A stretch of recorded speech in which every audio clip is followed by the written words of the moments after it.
Bismillahirrahmanirrahim. Assalamualaikum warahmatullahi wabarakatuh. Halo Sobat Hukum, bertemu kembali bersama saya Silvi di Bincang Hukum STH Pasun dan Sukabumi. Nah, penting sekali kita memahami bahwa kemerdekaan pers itu bukan hanya sekedar hak, tapi juga senjata utama rakyat untuk melawan ketidakadilan. Tapi, sudahkah kita sadar bahwa setiap kita klik berita, terutama di ponsel kita, hoax cybercrime itu membanjiri timeline. Itulah wajah kemerdekaan pers di era digital Indonesia sekarang ini. Cybercrime bukan hanya kejahatan cyber saja, tapi juga senjata baru untuk membungkam suara rakyat. Nah, semuanya itu akan kita bahas di Bincang Hukum STH Pasun dan Sukabumi. Telah hadir Bapak Dr. Anang Usman SHMSI. Ya, beliau ini adalah dosen STH Pasun dan Sukabumi. Mari kita sapa saja beliau. Sampurasun Bapak. Rampes, Bu Silvi. Bapak boleh dong ini dulu Sobat Hukumnya sambil diperkenalkan dan sambil ini juga Sobat Hukum pasti ingin tahu dong kesibukan Bapak selain menjadi dosen itu apa saja. Oke, baik, terima kasih Bu Silvi. Sobat Hukum, saya Anang Usman, saya dosen STH program S1 dan S2 ya. Iya.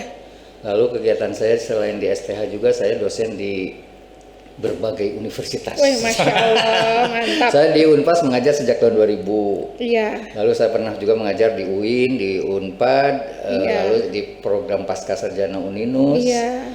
Lalu di berbagai universitas lah. Bahkan saya sering memberikan narasumber dan juga sebagai dosen tamu di kuliah umum. Luar biasa. Itu yang lainnya kebetulan saya masih aktif di bidang hukum Polda Jabar. Iya. Saya baru 31 tahun dinas di Polda Jabar. Wih, Masya Allah.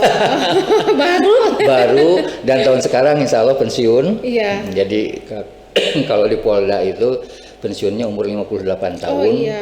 Walaupun jadi saya tuh udah model 58, Bu. Tapi nggak kelihatan Bapak. Seperti 40 ya. Iya. Nomor 10 berapa? 10 tahun lebih muda kayaknya Bapak. Alhamdulillah. Doa itu teh, Bu. Oh iya betul. Tapi ya kebetulan karena saya punya gelar doktor, insya Allah sampai 65 tahun ya. Iya. Kebetulan saya home base-nya di STH Pasundan. Iya. Kegiatan lain, kebetulan saya di luar juga sebagai advokat. Iya. Kebetulan saya profesinya selama 30 tahun itu advokatnya polisi Jawa Barat, Bu. Wih, Masya Allah. Jadi kalau biasa. ada kasus-kasus polisi yang bermasalah, institusi polisi Jawa Barat, kami yang maju. Oh iya. Jadi kami salah satu advokat beliau lah, beliau yang bermasalah. Tim ya Pak ya? Salah satu tim, ya saya bagian, dulu saya jabatannya advokat maja. Advokat maja itu biasanya pangkatnya AKBP. Iya. Kebetulan saya pangkatnya sama dengan AKBP ya, karena saya golongan 4B. Iya. Nanti saya terakhir itu insya Allah 4C, kalau 4C itu sama dengan kolonel atau kombes. Nah, alhamdulillah lah ya. Ya jadi saya punya kantor hukum juga, sekarang sudah ada, sudah punya anak buah, sudah beberapa kali lah mereka menyelesaikan kasus. Jadi istilahnya kalau masalah kasus pidana perdata, PT UN, kasus di pengadilan agama sudah hatam, Bu. Iya betul. Jadi saya kenapa? Kebetulan kenapa saya lebih menarik kepada S3 saya kan HTN. Oh iya. Jadi saya melihat bahwa memang sekarang HTN kan lagi seksi ini ya. Pakar-pakar HTN ya, dan guru saya tadi ada kebetulan lagi rapat Prof Gede. Dan memang hal-hal tersebutlah yang memungkinkan saya untuk terus bergerak, untuk terus memikirkan keadaan bangsa dan negara ini. Semangat berproduksi terus ya Pak. Luar biasa nih Pak. Oke, langsung aja Pak yang akan kita bahas di podcast ini, bahwa memang luar biasa cybercrime ini masif sekali ya Pak ya. Apalagi di era deepfake, NA dan AI ya. Apakah memang kemerdekaan pers ini masih relevan? Ya, dan apakah harus dibatasi demi keamanan cyber nasional menurut pandangan Bapak nih? Begini ya Ibu Silvi ya, dan juga Sobat Hukum. Kalau kita mempelajari dan meneliti tentang kemerdekaan pers, tentu kita harus memahami dulu apa sih sebetulnya kemerdekaan pers, kan gitu ya. Kemerdekaan pers itu adalah keadaan di mana pers di Indonesia itu sudah mandiri. Oh iya. Jadi ketika pers itu tidak ada yang mengganggu gugat, tidak ada yang menekan, tidak ada yang mengatur-ngatur. Itu namanya kemerdekaan pers. Masalahnya, apakah di Indonesia sudah seperti itu atau belum? Kan itu ya. Iya. Walaupun memang wujudnya sekarang sudah banyak regulasi-regulasi ya. Dulu kan kita undang-undang pers itu kan 499. Iya. Bahkan saya pernah menanyakan dulu saya pernah sempat ya bertemu dengan Prof. Bagirmanan. Dulu Prof. Bagirmanan itu sebagai ketua Dewan Pers dan beliau itu adalah guru besar Universitas Sunda, Pajajaran dan terakhir di Unisba. Oh iya. Saya banyak juga berkoordinasi dengan beliau. Saya menanyakan, Prof, itu Undang-Undang Nomor 40/99 itu sudah harus direvisi. Iya. Karena kan keadaan zaman kita kan dinamis, apalagi hukum ya, termasuk pers. Kenapa tidak diganti ya, pada waktu itu kan? Kata beliau, ya mungkin karena permasalahannya masih bisa diselesaikan. Ya. Artinya apa? Artinya pada waktu itu Indonesia belum dinamis. Yes. Makanya sekarang ada yang namanya Undang-Undang ITE. Iya betul. ITE juga sudah 3 kali pergantian. Artinya dia Undang-Undang 11 2008. Lalu direvisi lagi jadi Undang-Undang 19 2016 dan sekarang Undang-Undang Nomor 1 2025. Nah, disitulah tadi pertanyaannya, khusus di ITE ini membahas tentang ruang digital ya, dan juga transaksi elektronik. Jadi kalau kita berbicara Undang-Undang Pers, kita berbicara masalah pers ya, yang manual, yang membahas tentang jurnalis. Yang membahas tentang lembaga persnya, yang membahas tentang insan persnya. Tapi ITE sebagai lanjutan atau terusan dari Undang-Undang Pers itu dia membahas tentang ruang digital dan transaksi elektronik. Pertanyaannya, apakah kemerdekaan pers ini sekarang sudah nampak? Saya jawab menuju ke sana. Oh, masih menuju ke sana. Walaupun memang masih banyak kasus-kasus yang terjadi yang sampai sekarang juga belum bisa diselesaikan secara tepat guna dan berdaya guna. Bahasa saya begitu. Masih proses berarti Pak, masih by proses. Jadi insya Allah kita menuju kepada kemerdekaan pers yang dapat dipertanggungjawabkan, tapi tentu semuanya by proses, tidak langsung instan. Gitu. Iya betul Pak, semuanya juga proses ya. Kemudian kan ada yang namanya Dewan Pers ya Pak. Ada. Gimana peran Dewan Pers untuk mencegah kriminalisasi terhadap jurnalis, Pak? Sehingga memang tidak terkesan menjadi pelindung, apalagi berita hoax, pelindung berita hoax. Kan salah satu fungsi dari Dewan Pers itu kan sebagai mediasi ya. Ya, mediasi. Dia bisa memediasikan insan pers yang bermasalah ketika dia ada yang melaporkan. Makanya ada bahasa, ada hak jawab, ada hak tolak, yaitu di pasal 5 ya undang-undang yang baru. Nah, sekarang pertanyaannya, Dewan Pers itu apakah punya kemerdekaan yang seluas-luasnya untuk memberikan, memproklamasikan diri sebagai mediasi atau tidak? Karena walau bagaimanapun, maaf saja, kan Dewan Pers juga kan kaitannya produk regulasi ya, artinya dia dipilih oleh pejabat eksekutif. Artinya kalau pejabat eksekutif kan ada hubungan sebab akibat, ada kepentingan secara politik. Nah itulah yang harus tidak ada dalam konteks pers. Artinya pers itu dia mandiri, dia bertanggung jawab dengan kapasitasnya, kapabilitasnya, dan dia tidak bisa dipengaruhi oleh siapapun.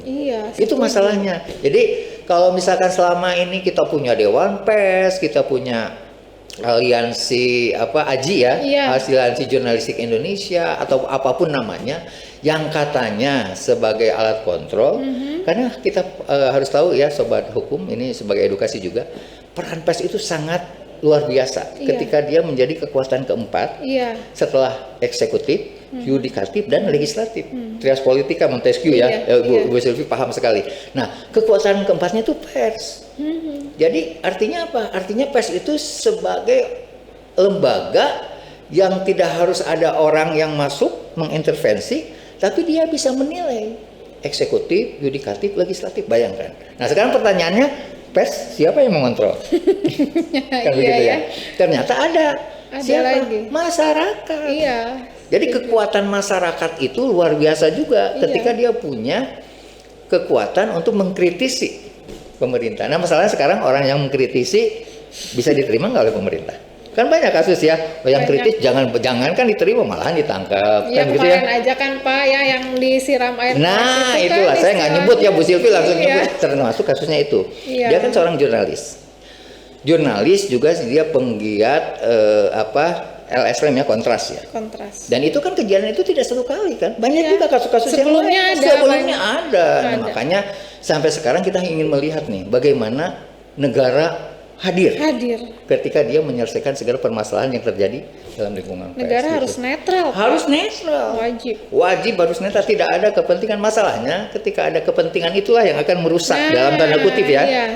Akan merusak segala permasalahan yang terjadi di lingkungan pers atau mengkriminalisasikan. Ya bahaya juga oknum-oknum seperti ini ya Pak. Itu dia. Nah sekarang kita kalau berbicara oknum kan sulit ya. Jangan kadang-kadang kan orang tersinggung. Ini misalkan yang melakukan dari TNI, dari Polri, kan seolah-olah institusinya yang kena. Padahal kita harusnya melihat dan memilih dan memilah. Bukan itu institusi, itu orangnya. Orangnya itulah yang disebut oknum. Nah kita bagaimana sekarang nih menyelesaikan oknum tersebut? Nah ya setuju Pak, setuju. Tadi Bapak sempat ada hak jawab terkait hak jawab. Pasti itu kan diatur juga dalam undang-undang pers.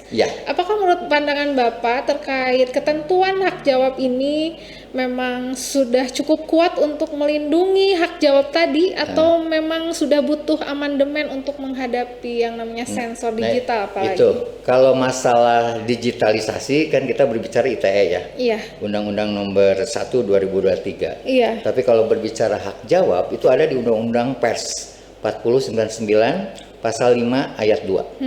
Lalu kalau masalah hak setelah menjawab kan ada hak tolak ya. Itu ada di pasal 4 ayat 4. Ya. Nah, itu sementara ini itu masih efektif. Oh, masih Artinya masih bisa diberlakukan ya. Cuma masalahnya itu tadi, ketika ada orang yang merasa dirugikan, ya katakanlah seorang insan pers, dia tahu data, dia tahu bukti, dia tahu saksi, dan ketika dia ingin melakukan suatu kegiatan jurnalistik, artinya ingin menulis dan memberitakan, dia kena semprot misalkan atau kena apapun lah tanda kutip ya, tekanan dan lain-lain. Itulah yang sekarang sering terjadi. Sehingga tentu masalah kemerdekaan persnya itu sudah tidak ada. Walaupun kita secara nyata sudah menyatakan kemerdekaan pers adalah kemerdekaan yang tidak ada intervensi. Tapi faktanya masih ada intervensi, kan begitu ya. Tapi kalau menurut saya, ketika pasal-pasal yang tadi saya sebutkan itu diberlakukan dengan baik dan benar, itu masih bisa dilakukan secara efektif. Dan ketika dia melakukan itu tentu harus ada yang namanya perlindungan ya, terhadap insan pers yang mereka dikriminalisasikan. Begitu Bu. Nah Bapak terkait memang ya ada aja sih oknum pers juga ya, apalagi memanfaatkan dengan ya, oknum itu ada di mana-mana. Iya betul. Kebebasan pers begitu kan. Gimana terkait memang etik profesi pers ini sebetulnya gimana sih Pak? Jangan sampai nih oknum pers ini memanfaatkan momen-momen yang dimana misalnya ya Bapak ya tahu sendiri ya istilahnya sekarang. Jadi fenomenanya dia tetap pengen amplop gitu. Begini Bu Selvi dan juga Sobat Hukum, kalau ingin tahu tentang kegiatan jurnalistik itu sebenarnya kita melihat pada ID card. Dia punya ID enggak? Tapi kan sekarang banyak orang bikin ID gampang. Nah, ketika orang banyak ID, kita harus lihat dia punya enggak sebagai anggota itu tadi. Anggota wartawan ya. PWI Persatuan dia punya enggak? Nah, kalau melihat itu dan juga ada surat tugas dan lain-lain, itu bisa dikatakan itu sah dia sebagai wartawan. Jadi tetap kita melihat pada legalitas formalnya. Wajib menunjukkan. Ya, Pak, ya? Jadi jangan sampai dia saya wartawan, ngaku wartawan tapi ditanya tidak punya apa. Atau kalau orang Intel, saya Intel ya salah kan. Kalau orang Intel kan harus di luar, jangan ngaku-ngaku Intel ya.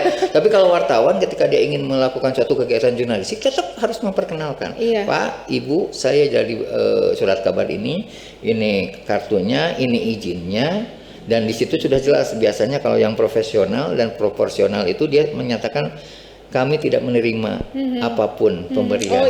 Itu kan harus ada. Termasuk surat kabar, coba baca kan suka ada ya, wartawan kami tidak akan menerima. Itu yang benar. Nah itulah yang disebut dengan etika profesi.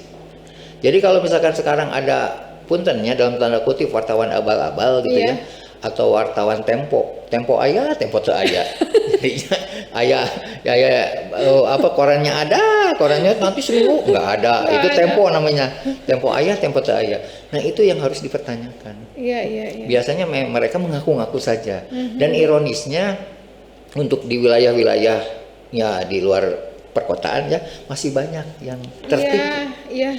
Yang kasihan ya dia, Bapak nanti saya beritakan ya. Biasanya kemarin itu saya juga kan sama pernah aktif di salah satu sekolah menjadi ketua komite ya. Biasanya mereka itu menakut-nakuti kepada kepala sekolah. Iya. Ini Bapak menerima bantuan sosial segini nilainya, atau ke camat atau ke kepala desa. Kan kalau yang ketakutan, iyalah udahlah beresin aja. Nah iya. Tapi justru jadi ATM kan. Iya. Karena dia segala sesuatu dengan uang. Tapi kalau dia sudah merasa tidak bersalah kan tidak usah memberikan. Nah itu jadi kalau masalah etika, pers itu atau insan pers itu punya etika, kode etik jurnalistik namanya. Iya. Dia punya Undang-Undang 499 dan ketika dia melakukan kesalahan, dia pasti akan diberikan sanksi. Sanksinya itu bisa bisa ringan, menengah, berat. Itu tergantung dari apa yang dilakukan oleh seorang insan pers, termasuk institusi yang lain. Polisi juga punya kan undang-undang kepolisian, jaksa punya. Mereka pasti ketika ada anggota yang bermasalah pasti harus ada kode etiknya dulu, baru nanti ada pelanggaran yang lain. Oh iya ya, jadi masyarakat pun memang harus cerdas dan kritis ya ketika menghadapi orang-orang seperti itu. Makanya dalam acara seperti ini ya, Sobat Hukum, ketika kita ada orang-orang yang dalam tanda kutip mencurigakan, siapapun ya, tidak hanya wartawan atau orang-orang yang ngaku polisi, ngaku apalah penegak hukum dan lain-lain, kita tetap tenang, kita tetap melihat suasana yang kita bikin senyaman mungkin dan kita bertanya gitu. Kalau misalkan dia tetap ngotot-ngotot, kita langsung minta bantuan saja pada pejabat RT atau RW terdekat. Saya pengen ada bantuan, atau kalau dia punya teman seorang lawyer atau advokat, panggil saja. Ini ada masalah. Bagaimana? Nah itu orang tuh sekarang harus begitu. Jadi tidak usah belum apa-apa, takut, langsung bayar. Jadi pikirannya segala sesuatunya pakai duit beres, tidak begitu, tidak begitu. Udah ya ujung-ujung duit. Ujung-ujungnya duit nggak bisa terselesaikan. Justru akan menambah beban dan masalah. Gitu. Iya setuju Bapak. Menurut pandangan Bapak juga nih terkait hadirnya sekarang Undang-Undang ITE, apalagi sekarang udah ada perubahan kedua ya. Gimana menurut pandangan Bapak terkait memang hadirnya Undang-Undang ITE sekarang, apalagi hubungannya dengan senjata cyber? Dalam rangka memang jangan sampai itu membungkam jurnalis begitu Pak. Iya. Kan kasus yang sekarang itu kan kebanyakan masalah pencemaran nama baik. Iya. Lalu orang yang mengkritisi atau bisa jadi juga ada penghinaan, ujaran kebencian. Lalu ada kontra digital tentang platform yang menyatakan tentang konten kan gitu ya. Lalu ada pengusutan delik aduan. Nah, itu sering terjadi ya dalam masalah yang ada pada cybercrime. Nah justru tadi yang saya katakan Bu Silvi, kenapa masyarakat harus cerdas?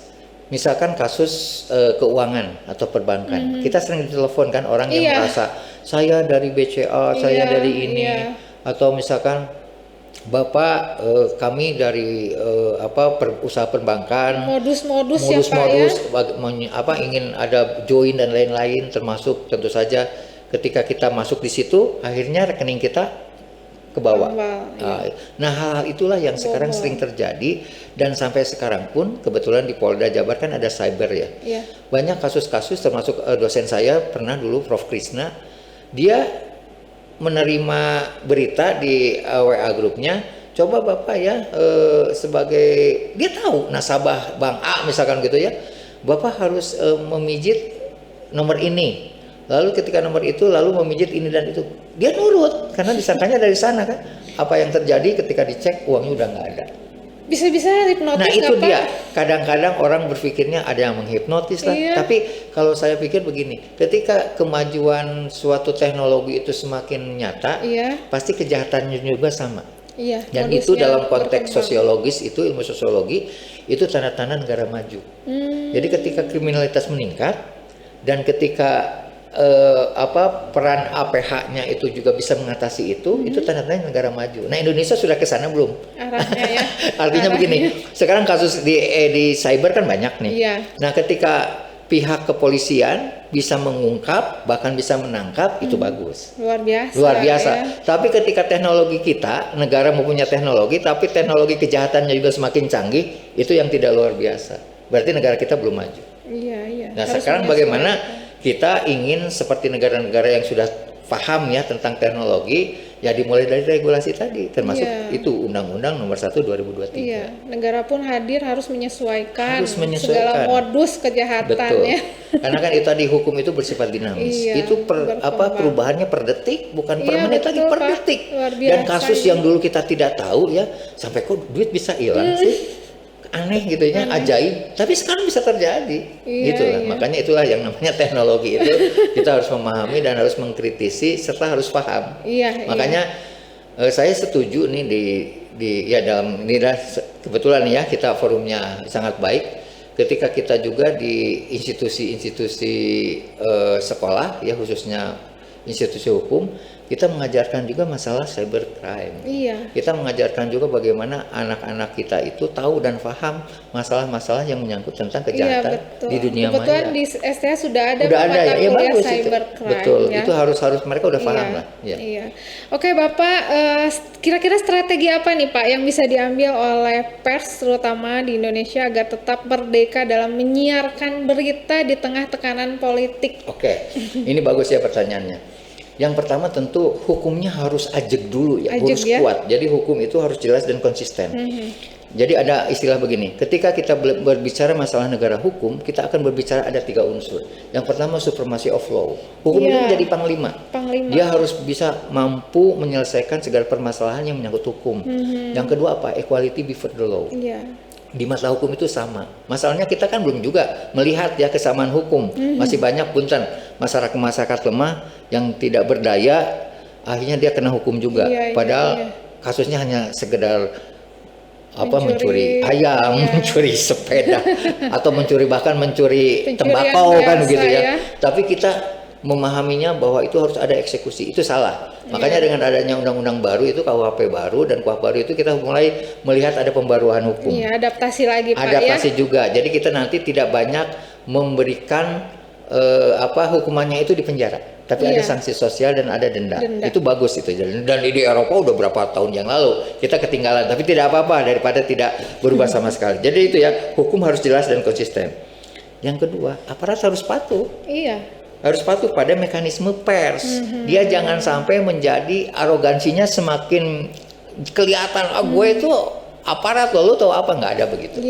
Jadi dia harus konsisten, harus tahu mekanisme pers. Makanya kan sekarang banyak juga kerjasama MOU antara Dewan Pers dan pihak kepolisian, antara Dewan Pers dengan kejaksaan, supaya ada kolaborasi dan sinergitas. Jadi semua sudah paham. Jadi tadi yang kedua aparat ya harus patuh. Lalu yang ketiga ini juga penting, jurnalistisnya juga harus profesional. Jurnalisnya harus profesional. Bayangkan ketika ada regulasi yang bagus, aparatnya juga sudah memahami mekanisme. Tapi kalau jurnalisnya tidak profesional gimana? Makanya tadi kalau misalkan akhirnya oknum-oknum yang baru ya, yang bagaimana tetap aja nanti akan cacat hukum terus kan. Mengedepankan etika. Nah, itu ketika jurnalisnya harus profesional, tentu dia akan proporsional dan beretika. Dia akan beretika dan beradab tentu saja. Dia punya karakter ya, untuk memahami itu. Lalu yang keempat ini penting juga, publiknya yang mendukung. Jadi kekuatannya itu negara, aparat penegak hukum, jurnalisnya juga publik mendukung tentang kemerdekaan pers. Nah, itulah kolaborasi yang sangat indah yang dapat menghasilkan suatu suasana yang nyaman sehingga kemerdekaan pers itu bisa terjamin. Setuju Bapak. Itu kira-kira biasa ya. Ada strategi lain kira-kira Pak? Ya, yang penting ya itu tadi, yang 4 unsur itu harus dipenuhi. Dan termasuk tentu saja ketika kita melihat dinamisasi pers yang terjadi, termasuk kasus-kasus, ya regulasinya juga harus kuat. Aturannya harus kuat sehingga tentu akan bisa memberikan suatu edukasi kepada masyarakat dan juga kepada insan pers supaya dia bisa melihat bahwa apapun yang kita lakukan tentu harus ada yang mengontrolnya. Begitu. Oke Bapak, terakhir terkait boleh dong Bapak menyampaikan harapan-harapan Bapak apalagi terhadap pemerintah ya terkait dengan kemerdekaan pers ini. Close ini ya. Baik. Belum close statement belum Pak. Masih ada harapan ajakan buat masyarakat untuk ini. Kalau harapan saya pribadi, karena kebetulan saya memang sangat tertarik sekali ya kepada masalah pers. ya tentu harus ada kolaborasi yang sangat intens ya antara pihak pemerintah, khususnya yang terkait dengan kegiatan pers, supaya memang ada bisa menjamin gitu ya, bisa menjamin bagaimana ketika seorang insan pers melakukan kegiatan jurnalistiknya itu dengan aman. Iya. Ketika dia ada perlindungan hukum yang baik, dan tentu tadi saya bahasanya seorang jurnalis juga harus punya kompetensi yang baik ya, dia punya etika, dia punya attitude, dia punya karakter ya, yang sama-sama ketika dia bekerja itu hanya untuk memberikan pertanggungjawaban beritanya yang benar gitu, sehingga si yang mencari berita dan yang menerima berita itu mempunyai kesamaan. Jadi walau bagaimanapun seorang wartawan itu di mata saya, dia pekerjaan yang sangat luar biasa, yang sangat terhormat ketika dia bisa mengupas kasus.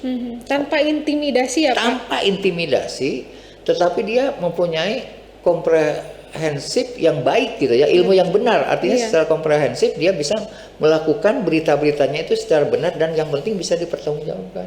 Jangan sampai ketika dia berbicara masalah berita, katanya si A, katanya si B, katanya Pak Lurah, katanya tidak, dia harus dulu melihat ya, menggali gitu kan kepada saksi-saksinya, bukti-bukti seperti polisi lah.